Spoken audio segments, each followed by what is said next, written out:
ಡಿಕೆಶಿ ನನಗೆ ವೈರಿಯಲ್ಲ, ಅವರು ನನ್ನ ದೊಡ್ಡ ಹಿತೈಷಿ. ಡಿಕೆಶಿ ಹೇಳಿಕೆಗೆ ಮಾಜಿ ಸಿಎಂ ಕುಮಾರಸ್ವಾಮಿ ತಿರುಗೇಟನ್ನ ಕೊಟ್ಟಿದ್ದಾರೆ.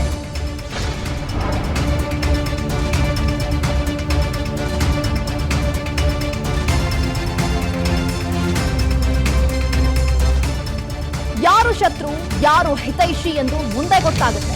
ಕಾಂಗ್ರೆಸ್ 5 ವರ್ಷ ಸಂಪೂರ್ಣ ಸರ್ಕಾರವನ್ನ ನಡೆಸಲಿ, 39 ಶಾಸಕರಿರುವ ಪಕ್ಷಕ್ಕೆ ಸಿಎಂ ಸ್ಥಾನ ಕೊಟ್ವಿ ಅಂತಾರೆ. ಒಂದು ದಿನವೂ ನೆಮ್ಮದಿಯಾಗಿ ಅಧಿಕಾರವನ್ನ ನಡೆಸೋದಕ್ಕೆ ಬಿಡಲಿಲ್ಲ. ಡಿಕೆಶಿ ಹೇಳಿಕೆಗೆ ಮಾಜಿ ಸಿಎಂ ಕುಮಾರಸ್ವಾಮಿ ಟಕ್ಕರನ್ನ ಕೊಟ್ಟಿದ್ದಾರೆ. ಡಿಕೆಶಿ ವಿರುದ್ಧ ಟಕ್ಕರನ್ನ ಕೊಟ್ಟಿದ್ದಾರೆ. ಅವರು ನನ್ನ ದೊಡ್ಡ ಹಿತೈಷಿ ಅನ್ನುವಂತಹ ಮಾತನ್ನ ಹೇಳಿದ್ದಾರೆ. ಡಿಕೆಶಿ ನನಗೆ ವೈರಿ ಅಲ್ಲ.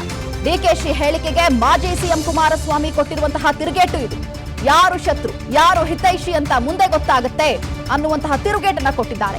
ಕಾಂಗ್ರೆಸ್ 5 ವರ್ಷ ಸಂಪೂರ್ಣ ಸರ್ಕಾರವನ್ನ ನಡೆಸಲಿಲ್ಲ, 39 ಶಾಸಕರಿರುವ ಪಕ್ಷಕ್ಕೆ ಸಿಎಂ ಸ್ಥಾನ ಕೊಟ್ಟಿದ್ವಿ ಅಂತ ಹೇಳಿಕೆಯನ್ನ ಕೊಟ್ಟಿದ್ದಾರೆ. ನೋಡಿ, ವೈರಿ ಅಲ್ವೋ? ನಾನು ಯಾವ ವೈರಿ? ಯಾವ ವಿಷ ಹಾಕ್ಬಿಟ್ಟಿದ್ದೆ ನಾನು ಯಾವ ಬೆಂಚೂರಿ ಹಾಕಿದ್ದೆ? ಅಮೃತ ಕೊಟ್ಟವನಿಗೆ ಬೆನ್ನು ಚೂರಿನಾ? ಹೇಳಿ, ಕಮಾನ್ ಅಲ್ಲ ಹೇಳಿ. ವಿಷ ಅಂದ್ರೆ ಜನ ಮುಂದೆ ಹೇಳ್ಬೇಕಲ್ಲ. 5 ವರ್ಷ 38 ಜನ ಗೆದ್ದವ್ರನ್ನ ಈ ರಾಜ್ಯದ ಮುಖ್ಯಮಂತ್ರಿ ಅನ್ಸಿದ್ನಲ್ಲ, ತಿರ್ಗಾ ವಾಪಸ್ಸು ಕಾಂಗ್ರೆಸ್ ಪಾರ್ಟಿ. ವಿಷನ ಅದು? ಮಳೆಯಲ್ಲಿ ಬೆಳೆಲಿ ಹೋರಾಟ ಮಾಡಿದ್ನಲ್ಲ, ವಿಷನ ಅದು? ನನ್ನ ಆತ್ಮಸಾಕ್ಷಿ, ನಾನು ನಂಬಿರೋಂಥ ಶಕ್ತಿ ಆ ಜನತಾದಳದ ಕಾರ್ಯಕರ್ತರು ಗೊತ್ತಿದೆ ನಾನು ಏನು ಮಾಡಿದ್ದೀನಿ ಅಂತ. ಬಿಡಿ, ಅವ್ರೇನು ನೆನೆಸ್ಕೊಳ್ಳೋದು ನಂಗೇನು ಅವಶ್ಯಕತೆ ಇಲ್ಲ. ಡಿ.ಕೆ. ಶಿವಕುಮಾರ್ ಅವರು ನನ್ನ ದೊಡ್ಡ ಹಿತೈಷಿಗಳವರು, ಭಾಳ ದೊಡ್ಡ ಹಿತೈಷಿ.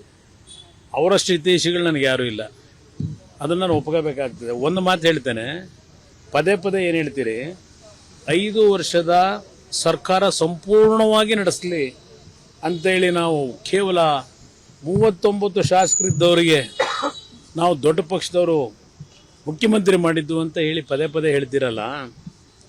ಸರ್ಕಾರ ನನ್ನಿಂದ ಹೋಗಿದ್ದಲ್ಲ, ಅದು ನನ್ನನ್ನು ಮುಖ್ಯಮಂತ್ರಿ ಮಾಡ್ಕೊಂಡು ಯಾವ ರೀತಿ ಇಟ್ಕೊಂಡ್ರಿ ನನ್ನನ್ನು. ಆ 14 ತಿಂಗಳು ಕೊಟ್ಟಿರ್ತಕ್ಕಂಥ ಹಿಂಸೆ ಇದೆಯಲ್ಲ, ಯಾವ ರೀತಿ ಅವಮಾನ ಮಾಡಿದ್ರಿ ನನ್ನ, ಪ್ರತಿದಿನ ಯಾವ ರೀತಿ ಅವಮಾನ ಮಾಡಿದ್ದೀರಿ. ಇವತ್ತು 5 ವರ್ಷ ನಾಮಕಾವಸ್ಥೆ ಕೊಟ್ರಿ, ಒಂದು ದಿನ ನಾನು ಮುಖ್ಯಮಂತ್ರಿಯಾಗಿ ಕೆಲಸ ಮಾಡಲಿಕ್ಕೆ ಬಿಡದೆ ಹಿಂಸೆ ಕೊಟ್ಟಂಥದ್ದೇನಿದೆ, ಇದು ನಿಮ್ಮ ಸಹಕಾರನ. ಅನುಕ್ಷಣದ ಸುದ್ದಿಗಳಿಗಾಗಿ ವಿಸ್ತಾರ ನ್ಯೂಸ್ ಯೂಟ್ಯೂಬ್ ಚಾನೆಲ್ ಸಬ್ಸ್ಕ್ರೈಬ್ ಮಾಡಿ. ಹೊಸ ಸುದ್ದಿಗಳ ನೋಟಿಫಿಕೇಶನ್ಗಾಗಿ ಬೆಲ್ ಐಕಾನ್ ಕ್ಲಿಕ್ ಮಾಡಿ. ಲೇಟೆಸ್ಟ್ ಅಪ್ಡೇಟ್ಸ್ಗಾಗಿ www.vistaranews.com ವೆಬ್ಸೈಟ್ಗೆ ವಿಸಿಟ್ ಮಾಡಿ. ಅಂಗೈಯಲ್ಲೇ ಜಗತ್ತಿನ ಸುದ್ದಿ ತಿಳಿಯಲು ವಿಸ್ತಾರ ನ್ಯೂಸ್ ಕನ್ನಡ ಆಪ್ ಡೌನ್ಲೋಡ್ ಮಾಡಿ.